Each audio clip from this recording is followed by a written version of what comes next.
યુગ ઋષિનો સંદેશ. પાત્રતાના આધારે અનુદાન. દૈવી અનુગ્રહ આપણી પાત્રતાના આધારે જ મળે છે. તેથી તેના માટે બહુ ચિંતા કરવાને બદલે પોતાની આંતરિક શ્રેષ્ઠતા વધારવાનો પ્રયત્ન કરવો જોઈએ. સત્પાત્રોને યોગ્ય મદદ કરવા માટે તથા માર્ગદર્શન આપવા માટે ઈશ્વરીય નિયમ એની મેળે કામ કરતો રહે છે. ગુરુ શોધવા નથી પડતા. અધિકારી શિષ્યને તે અનાયાસે જ મળી જાય છે.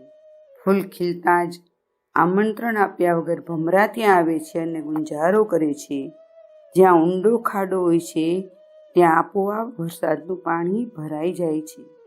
જો ખાડો નાનો હોય તો મોટા સરોવર જેટલું પાણી તેને કઈ રીતે મળે? વાદળોએ મને ઓછું પાણી આપ્યું એવું તે ભલે કહે, પરંતુ હકીકત એ છે કે ખાડો છીછરો અને નાનો હોવાના કારણે અપાર જળરાશિનો સંગ્રહ કરવાના લાભથી તે વંચિત રહ્યો. વાદળો સરોવર તથા ખાડા સાથે કોઈ જાતનો પક્ષપાત રાખતા નથી. તેમણે તો એક સરખો વરસાદ વરસાવ્યો, પણ સરોવર તથા ખાડાને તેમની પાત્રતા પ્રમાણે જ લાભ મળ્યો.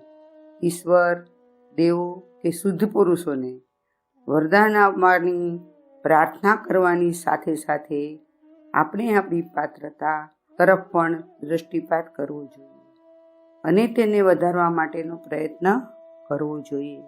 અધ્યાત્મનો મહિમા અપરંપાર છે. તેના દ્વારા અગણિત લાભો મળે છે. માનવ જીવનની સર્વશ્રેષ્ઠ વિભૂતિ અધ્યાત્મ જ છે.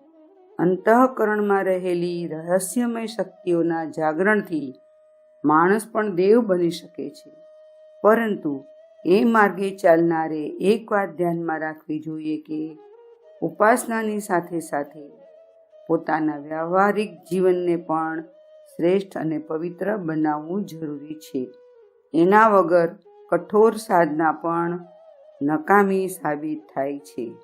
અખંડ જ્યોતિ, જાન્યુઆરી 1964, પૃષ્ઠ 48, સંદર્ભ ગ્રંથ યુગ ઋષિનો સંદેશ.